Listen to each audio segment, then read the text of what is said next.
Hey guys, welcome to Rach Talk, my weekly show where I sit, in this case, in a hotel room, drink caffeine, and talk about random things. Today, I am introducing you to Walker County, my new writing buddies, an incredible band out of Nashville.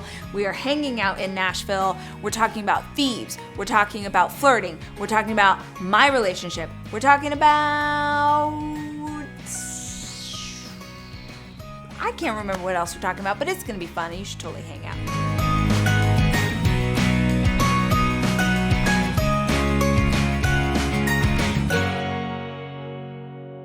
Welcome to Nashville, guys. We must have shot at some point a Rach Talk on location, but I can't remember it. I've shot a Rach Talk like by myself with a random camera. Do you remember that time I was in a really cold place in the middle of winter? It's got to be like our first season of Rach Talk. I was doing my audiobook. It was January in Michigan. Of course there was Michigan. Of course there was a biker gang. I am in Nashville. I've had Jack come out to shoot with me because I just thought it'd be really cool to like mix it up, shake it up, do the thing. And because I'm in Nashville making music, I could pull in some fun guests, which you're going to see a little bit later, to, you know, make Rach Talk a little bit more exciting. Also, this shirt I love, but like there's sweat here. And so this is why I'm doing this. I was trying not to go like this. It's also the same reason, if you've ever wondered, I don't know why you would, but if you've ever wondered why I always wear jackets on stage, it's because, also, how do you whistle? This is how I whistle.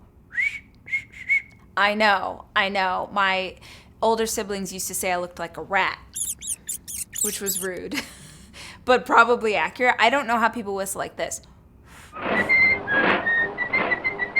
Like with your lips pursed, I only know this.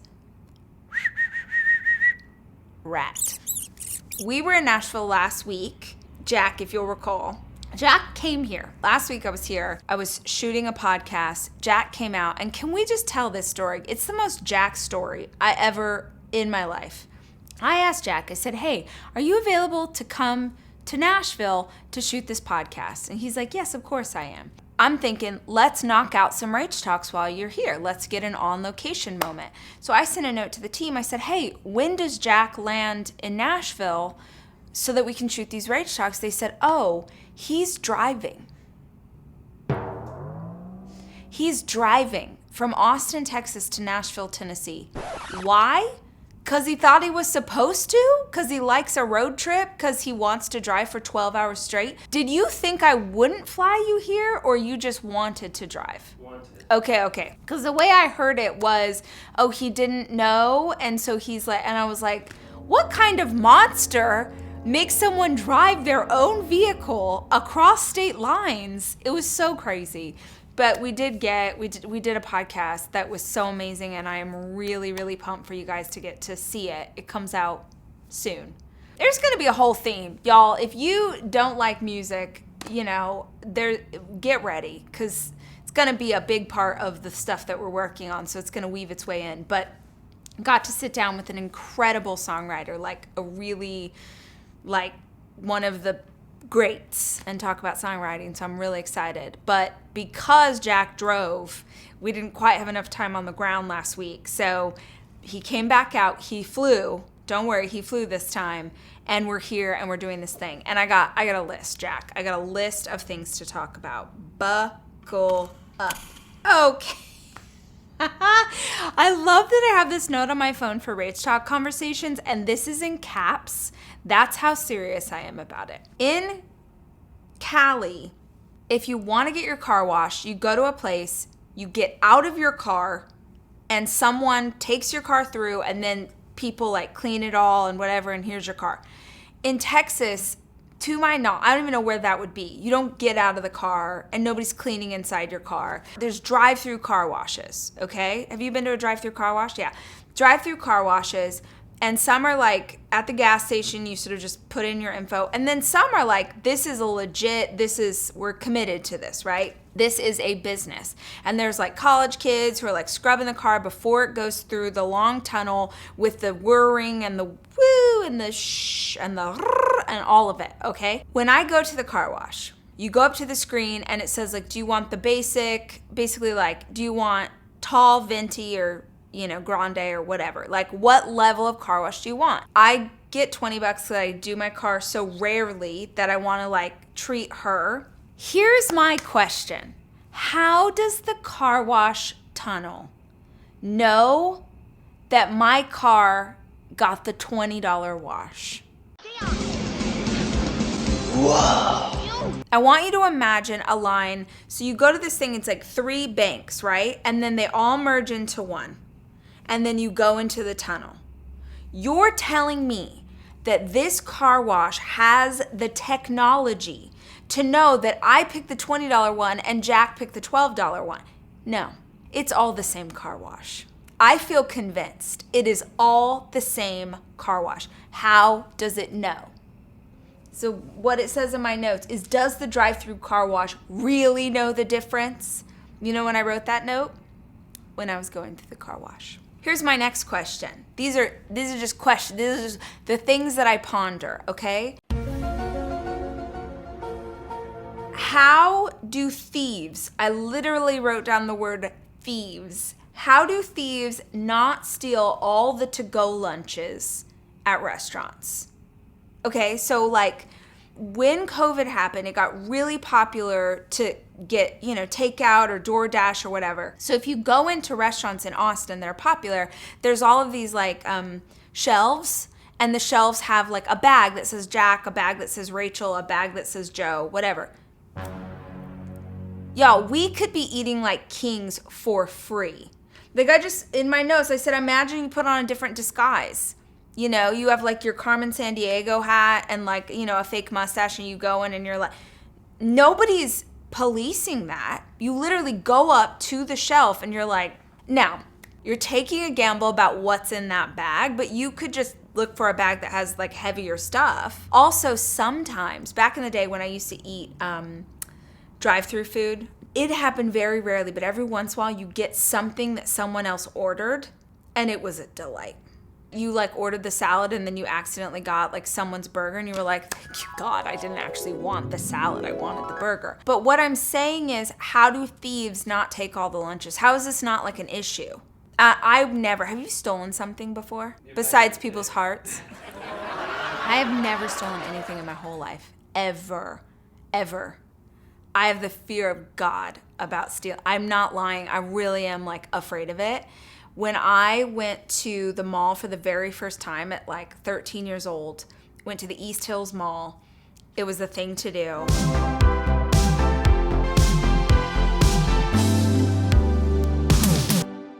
My dad dropped us off. It was me and like 2 friends, and my dad turned around in the back seat and he said, if you ever steal anything, I will help them prosecute you. See you later. And we wonder why I've had years of therapy. And he was serious. All of us kids, my siblings, like none of us under like, you could hold us at gunpoint, we wouldn't steal anything, because he gave that speech to all of us. So it works.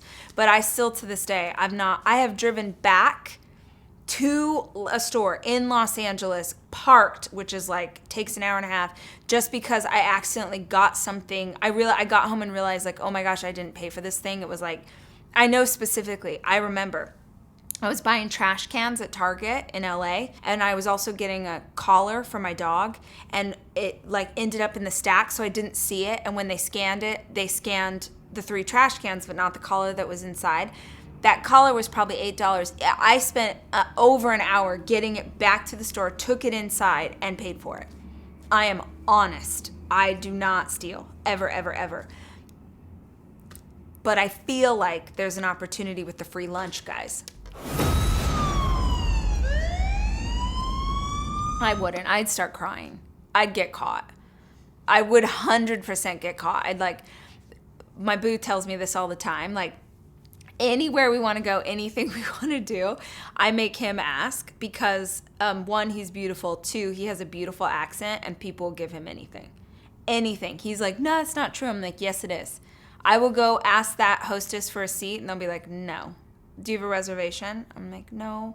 They're like, get the out of here. They don't say that. Bleep that out. He walks in. He's like, hello. And they're like, what can we do? Where can we play? What do you need? So I make him do it. But I'm pretty sure that I go to any situation like that assuming I'm already in trouble. I understand I'm manifesting this, but I'm like, you don't, like, oh my, I'm so sorry. I'm so sorry to bother you. You definitely don't have a seat for us, right? I'm just like confirming that you don't have a seat for us. Yeah. Where were we? Somewhere recently that he like made me do it because he thinks I'm ridiculous. And then I just absolutely screwed it up. And he was like, what? Why? I think I was like trying to park somewhere or do something. And I was like, hi, is it okay? It's like, we're not going to the thing, but is it okay if it's only going to be, and the guy was like, no. And we drove away and Boo was like, you're the literal, why would you tell them? Why would you give them? I'm like, I don't want to get in trouble. So anyway, okay, can we talk about the animals, the monsters, the people who do not clear notifications on their phone? What is wrong with you? Who hurt you? Do you know what I'm talking about? When, like, look, okay, so right now on my phone, I have 3 emails and 2 texts. This is stressing me. Stressing, okay? The second that I'm not talking to y'all, these are getting cleared.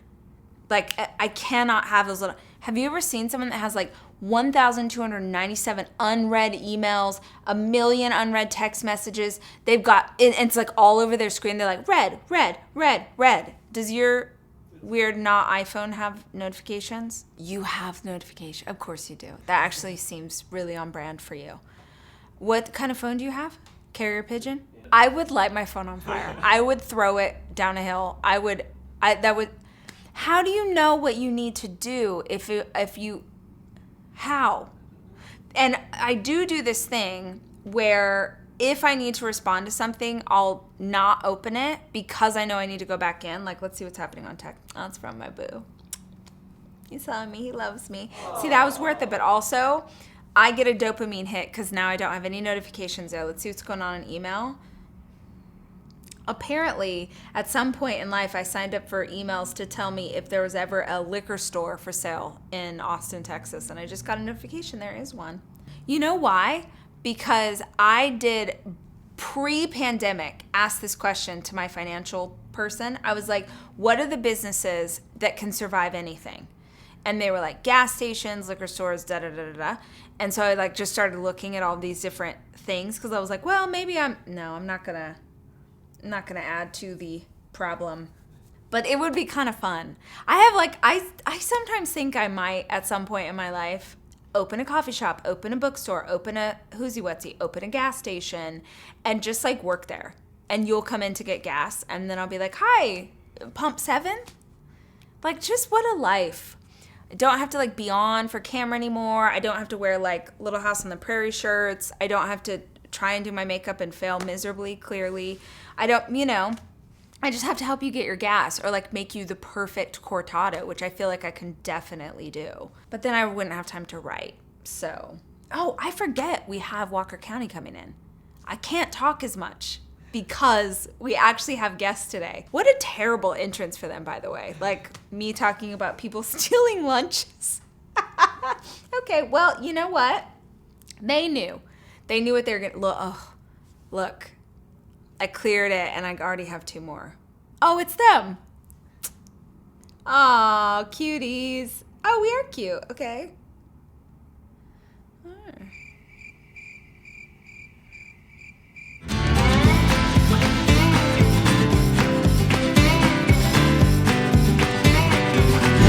Have we ever had guests that I was not related to on this podcast? I don't think we've ever done it on Rach Talk. You might be the first. Really? On really? 2 Only levels. Like family? Only like my kids, to be honest with honored. you. Well, or like, you. well, I guess people we work with have been here too. I've never had newbies. And I've also definitely never had a performance. So I feel a little bit like we're doing a late night special. Well, now we're part of the family. Yeah. We're Yes, I'm adopting you guys. I didn't tell you, but we're sisters, so it works. Right, perfect. I would love it if you would introduce yourselves Yes. and tell your story because it's really interesting. It is. It's a fun, long story. I am Sophie Dawn Walker. Yes, and I'm her big sister, Ivy Dean Walker. The fact that y'all are putting in middle names is the most southern I have ever seen. The most southern stuff I have ever seen. Yeah, Mom always says she named us to be country singers. Yes, Ivy Dean and Sophie Dawn. I mean, Sophie Dawn. It It just works. You can kind Yeah, of start but off we, being good at telling it. Yeah, we started playing music together now for 14 years. We started in 2007 when Sophie was 9 and I was 12.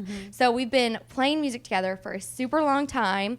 We actually we are from Indiana, went on a family vacation to Nashville in 2007 with our mom and dad. And we grew up loving music, just being obsessed with music. My dad was a huge influence all growing up in music. So when we came to Nashville, he was like, let's street perform just to say we did it. Yeah. Just open the guitar case on Broadway. Of course, we'd seen that in movies and all that since we were little I was kids. We were that's like, something okay. you do, you street perform. So we did it. We did. For like we 10 made minutes. We made like $4 in 10 minutes. We What'd played you sing? Literally just old bluegrass stuff. I think you sang like I Fall to Pieces. Some like old traditional good, country. like traditional stuff. Yeah. That's so cute. So we sang for about 10 minutes and Sophie kicked me. And so Dad would like close the guitar case. Was like, we're done. We'll have a little fight. I mean, nothing's changed. Right? He was 9. Little. Yeah. So we ended up going back to the hotel and Dad was like, you made like $4 or whatever in 10 minutes. And he was like, if you want, we'll come back down in a month and do that again, but like have a lot more songs. Like and so we were like, worth. okay. Yeah, and he was like, and whatever we make, you guys can keep the money. And so Sophie and I, we learned about an hour's worth of songs and Dad played guitar and we made like $200. So we thought, we were rich. You were rich. We were rich. Holy We were like, heck yes. Yeah, we were like, okay, we want to do this all the time. Yeah. Like, so much fun. I think we went to Opry Mills Mall. I think I bought like a Build-A-Bear. Literally. Like something like That's a what kid she would bought, get, like with her money. Like, hey, I'm rich. I'm going to go to Build-A-Bear. Yes. Oh, yeah. So we ended up doing that and then coming back home to Indiana. And I was like, if that's something you guys like, let's start playing here. And so we did. For the first, all through middle school, all through high school, Sophie and I played every weekend at churches, fairs, festivals, weddings, Anywhere funerals. they'd listen. Anywhere. We literally played anywhere. Yes. Yeah. And honestly, I feel like I love that you're telling that story because it's also not in the same way. But when I was learning to be a speaker, I would speak at the opening of an envelope. Oh, like, yes. if anyone would let me in the room, I would stand up at people who I remember going to old folks' homes. I remember going to library. Oh, Nobody cared about what I was saying, but that's the only way that you're going to get better and learn to perform in front of a crowd. Oh, for sure. We got paid in barbecue sandwiches for the first And 8 honestly, years. you're Like, right, legit. Rachel. Like, we learned so much from that. Just how to entertain a crowd that is just not into it at all, How and do you just win like them be like, over? you know what? I'm just gonna keep smiling and keep playing the music, even though they didn't care at all. But that is the lesson. It's like you need that moment so that when you get to the bigger stage, you're prepared for anything. Yeah, exactly. And that's when. So we moved to Nashville 8 years ago, and signed our deal with Warner Music Nashville, and signed our pub deal with Warner Chapel, and just really started writing and really immersing ourselves in the community. And we learned so much from. There's so many talented songwriters here. We just grew so much over that period of time, and now we're putting songs out and just hoping one of them sticks. Seriously. And we play. We still travel and play everywhere, which is so fun. We love traveling and playing for fans and basically doing what we did when we were little, winning them over, trying to win them over. Plays guitar and is tour manager and does so cool. everything, drives the van and everything. He's a man of many trades. But we've just been putting a lot of music out and writing still, and we're just trying to find our spot in the country music world. Yeah. So we got the chance to write together last week, but it was so cool. So every experience, and I know you guys get to do this all the time, but every experience writing with a new group of people is a whole new, you never know, right? Like, so my first experience writing with a songwriter was so different than working with y'all, was so different than working with who I work with yesterday. Like, it's different every time. And that's a world that you've been in for a hot minute. Yeah. Right? Yeah. It's crazy because, songwriting is so vulnerable. So you're literally going into rooms. Now, sometimes we write with the same people, but like if you're writing with somebody brand new, you have to walk in and basically pour your heart out to them. It's kind of like a first date. It like, is. hi, And a therapy how's this session. gonna be? Yes. Because you end up saying stuff like the song we ended up writing yesterday was based on something that happened in my life. And I was like, and then he this, and then this. And these other women were like, okay, and what else? Right. And how did that make you feel? It's a therapy session. It really is. I mean, there's been so many times where Sophie and I have like dealt with some kind of relationship thing or and we've literally gone into a room with two guys who know nothing about women and relationships, and we're like, this happened to me, and then we did this, and then I felt horrible for doing this, and then he did that, and they're like, oh, okay, so we're gonna write about it. Like, that actually, what you just said was a great line. Yeah, you know, and then it kind of gets but writing is crazy. It's different with every person you go in the room with. You kind of have to feel their vibe out, and but it's fun. Yeah, it's addicting. Yeah. Well, and I think it's really interesting too. Every single room I'm going into, I'm learning something new. And one of the things I loved, like I had this aha moment in the room with y'all when we were first talking about this idea, which was yours. You're wearing a hat that said the title. You were like, we think this is a song. Yes. And then we were sort of toying around and throwing out ideas. And there was a moment where I was like, oh, wait. Oh, you're singing it. Like it didn't, because I'm not a singer, so it didn't make sense in my brain. Like, oh wait, we have to write something that you can actually sing and it be real. Yeah. In the beginning, I was like, oh, maybe this is like a letter to my daughter. Like I was thinking about Noah and thinking like, oh, I could write this to her. And then I realized, well, if you, beautiful 27-year-old, get on stage, you're 27, did I just make that up? Get on stage and start, people are gonna be like, what are you talking about? So then we flipped it to being this like moment in the bar where the older woman comes up. Which was fun. Oh, that was fun. So good. That was a fun one to it's write. still like a letter to a younger girl, younger self.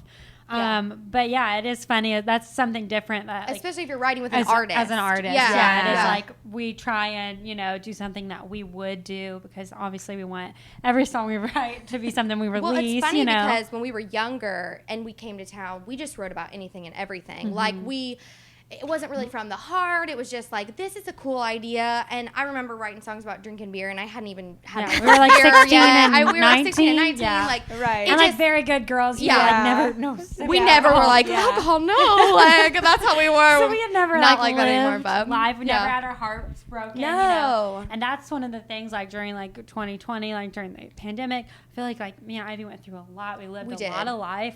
In that year, it was really weird. I think everybody did. But honestly, like after coming out of that, I was like, man, like the stuff we're writing is actually like very authentic to us. Very authentic. And I was very exciting because I was like, cool. Like, this means something. There was a change because you start writing, when you start writing for yourself, you sing it different. You really do. Like those songs become like, you can notice that like I'm relating to it on stage, and it's really coming from the heart when we sing it because when you're just when you singing like a cover or singing something that you didn't write for yourself, it's fine, and sometimes those songs blow up and do really well, but it's just nice when it's from the heart. It's different. Well, and I think when we speak our truth, other people see their story inside of it. For sure. Because I can't tell you how many times I've loved a song and been like, oh, I love that song about XYZ. And then you hear the songwriter or you hear the performer explain what it means to them, and you're like, oh, that's not at all what I was taking out of this conversation. I thought this was about like losing a love, and this was actually about you losing your mom. Like if you like think about like Landslide by Fleetwood Mac. Like that song means so many different things depending on who's singing it and what it is to them. So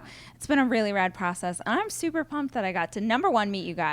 Number two, create something that doesn't suck. You don't always know for sure when you're coming out. Well, like, how's it going to be? It was awesome for us to write with you because afterwards you gave us a total hype woman speech. It was the best thing ever. It was so good. We needed that. Literally, we left that right, and Sophie's like, God heard our prayers this morning. We really needed that. We you just were like, and you don't even know. Like, we did say a prayer that morning, like, Lord, we just need like a little bit of something. We need to know what to do. We just so happened to be riding with Rachel HOTLINE. Like, okay, that was I was like, you cannot come into a room with me and have me not be like, okay, where is your vision board? What are you putting in your journal? Because it's real. Because I do think in life and in my career and all the things that I've done, it's about how do you add value in that space. And coming into this, I'm like, okay, I know that I can write because I'm a writer, but I haven't done what any of y'all have done. I can't play the guitar yet. I can't sing ever. I can't do those things. But I was like, what is the value that I bring to this space beyond my ability to write? Because you could sit with anybody, right? Anybody in this town who walks into Warner Chapel can write with you. But I was like, there is something I can bring that nobody else can bring, which is like, I will life coach the out of this moment to literally every person I've written with. I'm like, how's your heart? What's going on? And then, and then what happened? Okay. And what's next? Where are we going from here? It's very refreshing to do that. Good. I'm glad. We were like, that was so great. Good. I'm so glad. Well, thank you guys for hanging out with us, being our guests, performing. Oh wait, I should probably do an intro for it, right, Jack?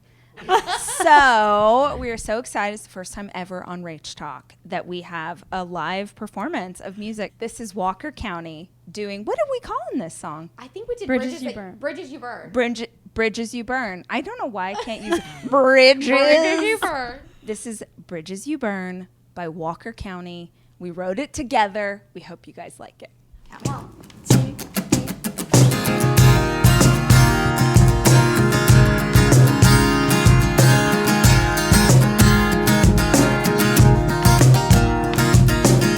Takes the empty bar stool next to me.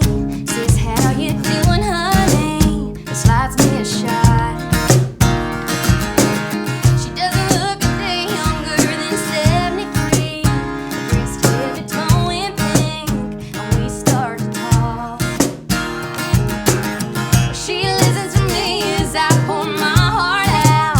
I should be further along by now. 24's not what I thought. She smiles and says you just wasted on the young. 'Cause if I had a few more trips around the sun, I'd get lost, make mistakes, see the world go now, don't wait. Get behind the wheel and drop too fast. Cut my hair, wear that dress, drink too much wine, enjoy the mess, say the things good girls shouldn't say. Let the bridges that I burn life away. She tells me how she left behind a life planned out to find the woman that she is now. She said, now listen to me. Now's the time for taking things a little too far, figuring out who you are before the world tells you who to be. And get lost, make mistakes, see the world go now, don't wait. Get behind the wheel and drive too fast.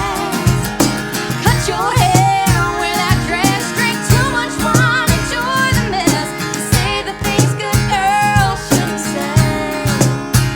And let the bridges that you burn light your way, light your way, oh, light your way. So I left that bar that night and booked a flight to Central Pay. Some people might call it running away, but I call it getting lost, making mistakes, seeing the world go now, don't wait. Living every day like it's my last.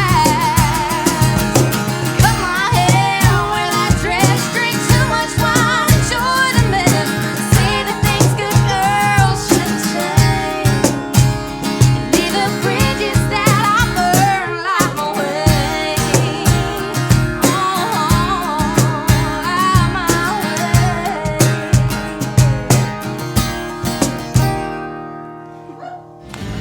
Do you like my Little House on the Prairie shirt, Jack? Yeah. So you know my whole thing is that I don't buy new clothes. So I went to the store downstairs and I bought it so that I would then return it. That was my idea. I just didn't have anything cute. All I have is like band tees, and I didn't feel like that was like Rach Talk cute. Clearly, look, I have my Vans on, Jack. I have my Vans on and I'm about to like go to the prairie. But I thought it was like cool and different and whatever. And then my whole plan was just to return it. Is that maybe rude? But like my whole thing, I don't want to buy new clothes. but I sweat in it.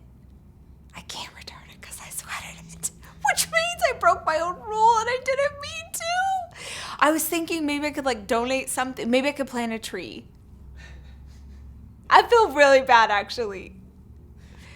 But I just want to look cute. And if I was just wearing my like Nirvana shirt, which is pretty freaking cute. Weirdly, I never get hit on more in life ever than when I'm wearing that Nirvana shirt. What do you think that is?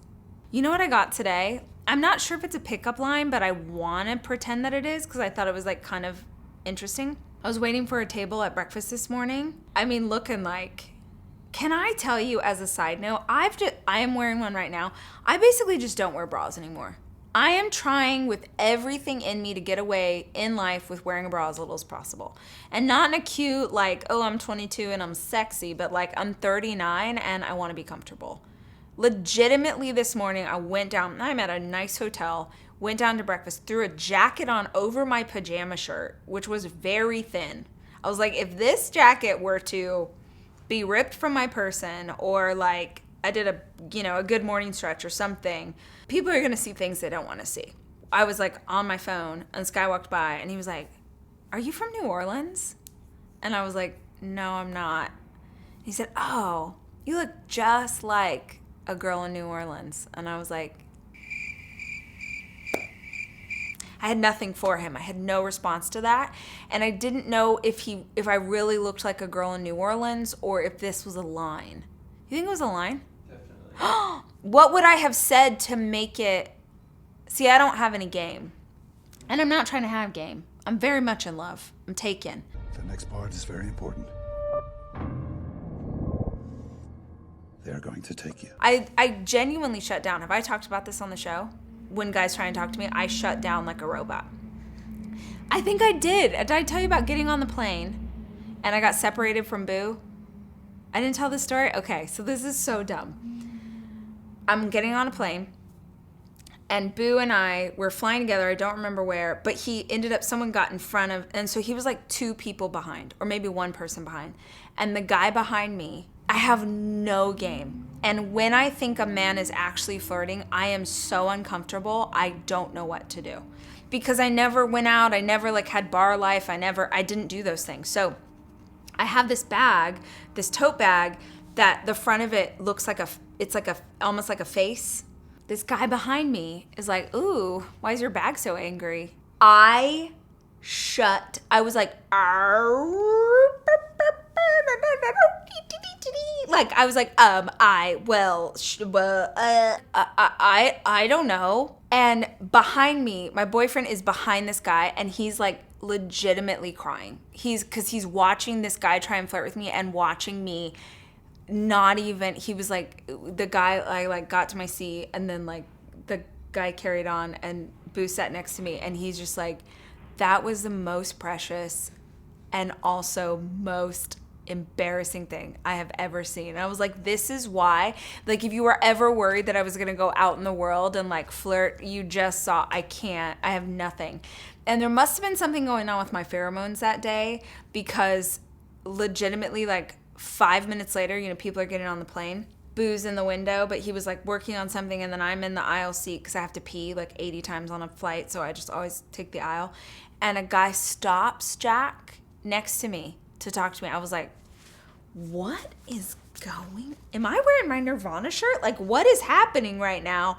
It had to be my heart. Like, pheromones had to be pumping because I was like, I do not know what about me right now is doing it for these men, but okay. And a guy stopped and like started chatting me up in the seat. And this time I was bound and determined to like do it right because now I know Boo's paying attention and this is twice that a man's flirted with me in front of him in less than 10 minutes. I'm like trying to be like, okay, but also I'm desirable. This guy is like, he starts chatting me up and it was when we still wore masks on planes and he's like, oh, your mask is better than mine.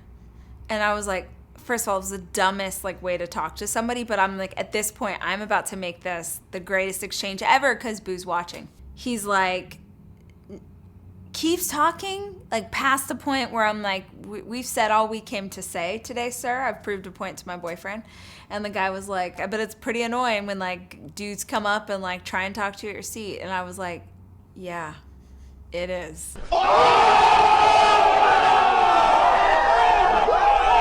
Because again, I don't have game, and I was just like, please stop. It was all a big mess. It was a big mess.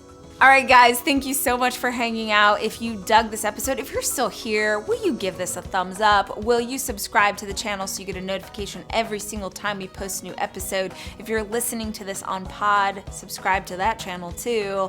I will see you next week. And until then, remember, I love you. And I'm rooting for you.